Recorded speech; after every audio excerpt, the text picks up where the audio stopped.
You're listening to a CNA podcast. The White Lotus effect is in full swing. The HBO series has me, maybe you, caught up in another murder mystery in paradise with some of the most despicable people imaginable. This season, the show has arrived in Thailand. Just like on the popular show, today we look at the dark side, not of humanity, but of tourism. Hello and welcome to Climate Conversations. I'm Jack Board, Leeling Tan, back again. Hello to you. How's it going? Hello, Jack. I'm doing well. I must say, though, doing the research into this topic has got me thinking about my next vacation to somewhere exotic, perhaps in Thailand. What about you? How are you doing? I'm good. I'm deeply enthralled in the latest season of The White Lotus. I know you're new to the show, so I'm guessing your research is trying to catch up. How's that going? I'm still in season 1, and it's based in Hawaii. And you told me it was really good, but, I hadn't quite expected some of the events that played out to play out the way they did. There were a few surprises there.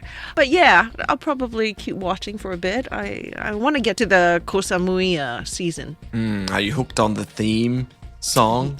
That's kind of a viral thing around the world. You ready for it? Okay. No, we got to do it together. I'm not doing it on my own. I'm kind of a newbie here with this season, with this series. Okay, ready?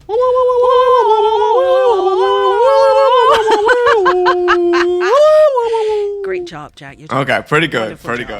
Yeah, right. You'll love it. But, spoiler, they dropped the theme song for the 3rd season. Oh, Lots of really? people were upset about that. Yeah.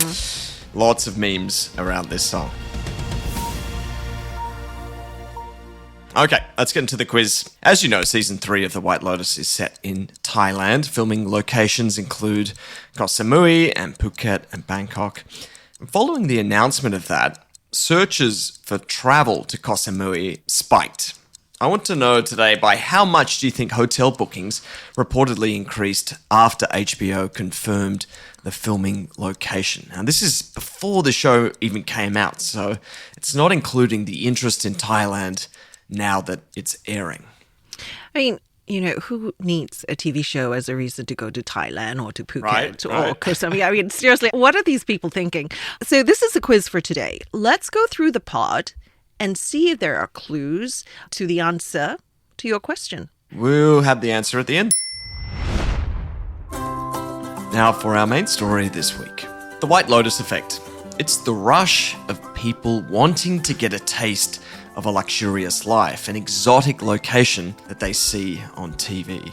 It's not a new idea. This concept, which is sometimes called set jetting, has been a travel trend for a while. Think Game of Thrones, all the people rushing to Dubrovnik and Iceland, parts of Spain. Even apparently Emily in Paris brought on a rush of interest to visit France from Americans. Narcos as well saw people heading to Colombia. Seriously? I mean, don't they kill people in that show? Like lots of people violently? Yeah. Drug wars. Yeah, let's go check that out. Yeah, I mean, it does present Colombia and all of these places in an interesting light. There was a recent survey done by Trip.com across 6 Asia-Pacific markets. So that included Singapore, Malaysia, Thailand, Japan, South Korea, and Hong Kong. And what it found is that 70% of travellers who responded to the survey make decisions about where they go based on what they've seen on screen. Leeling, would you be one of those? Ever been interested in a little set jet? Set jetting. That's a very clever play on jet setting.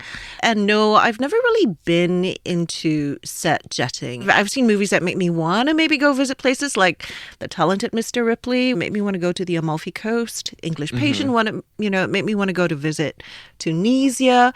Oh, and of course the Da Vinci Code made me want to do the Rose Line tour in Paris.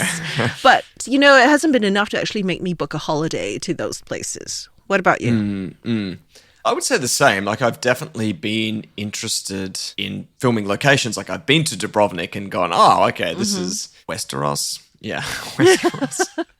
Sorry, mind blank. King's Landing, right, is Dubrovnik. And I've been to Iceland where they filmed a lot of that show. And I've seen places in Spain. I didn't deliberately go there because of Game of Thrones, though. But it's clear that this is a real trend. Right now, Thailand is in the spotlight. So we're going to focus today on what some of the impacts are, what the opportunities, the risks of having a tourism rush in the midst of this particular series.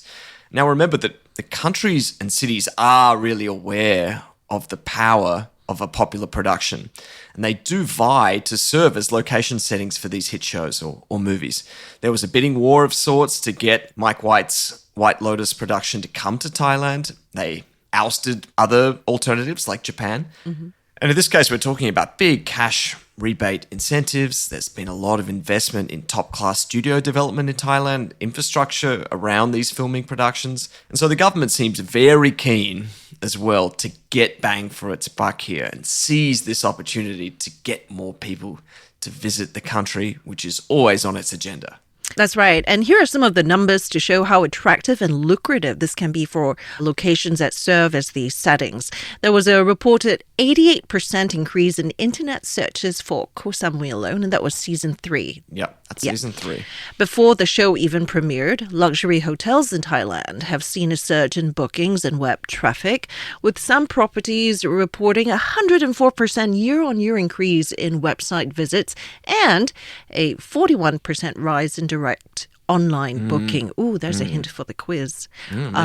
Maybe. Significant though, 40% Yeah, that's huge. increase in bookings. That's huge. Yeah. And Bangkok Airways, which has a monopoly on flight to Koh Samui, has already observed a 14% increase in advanced bookings, and passenger traffic to Samui alone is projected to grow by up to 20% compared to last year. And now it's also buying 30 new aircraft.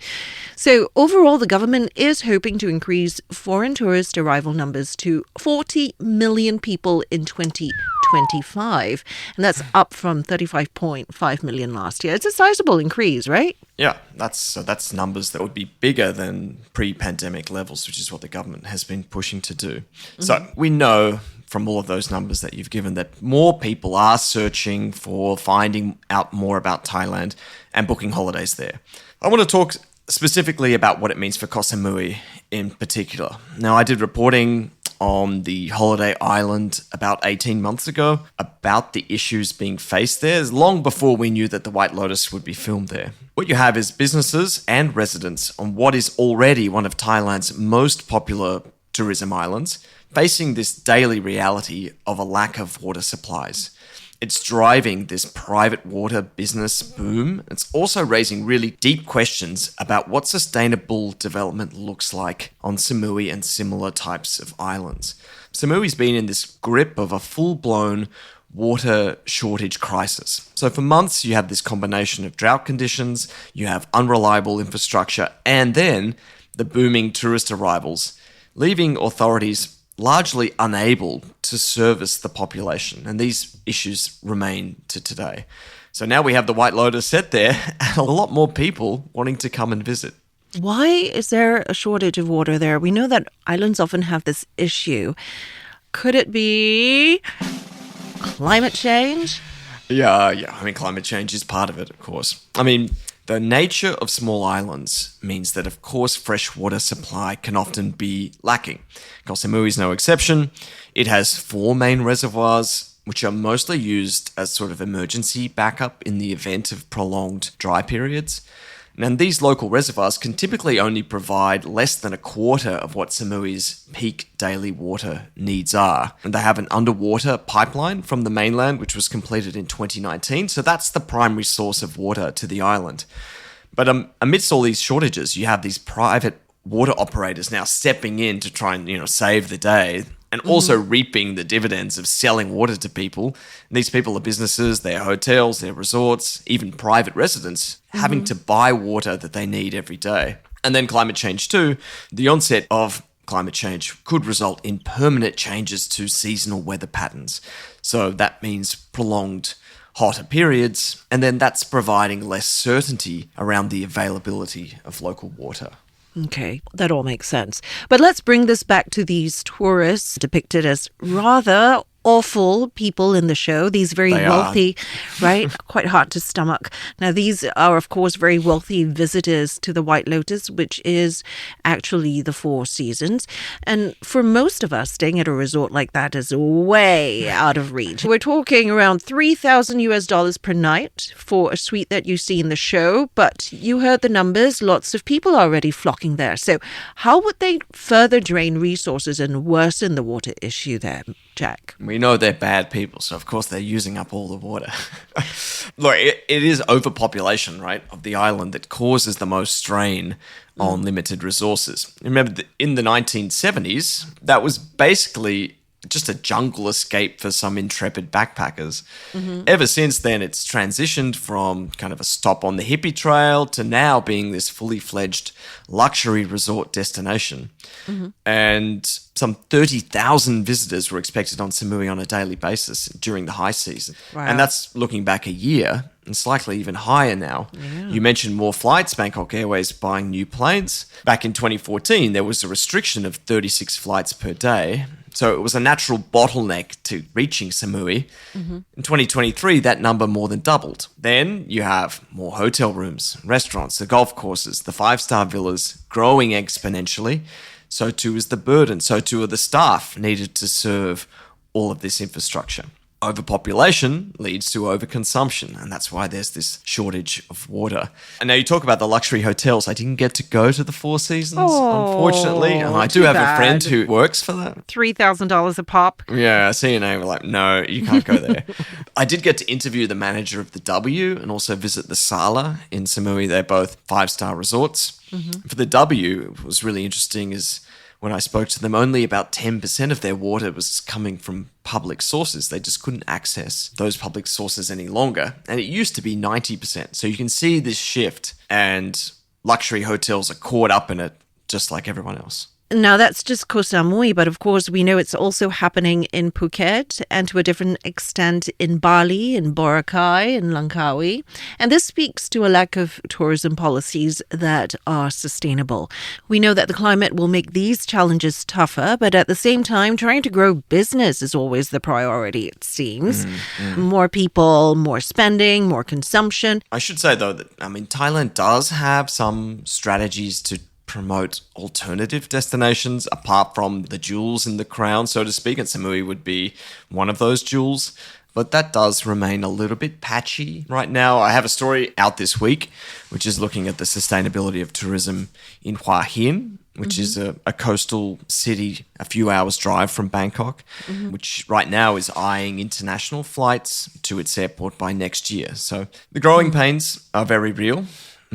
Maybe your next beach holiday, Li-Ling, though, could be Hua Hin if you had a direct flight. It's on my list, I'm afraid. Although, I'm thinking now it might be another expensive guilt trip I can't afford to take. So there you Let's go. hope you can pay for it with your wallet and not with your life.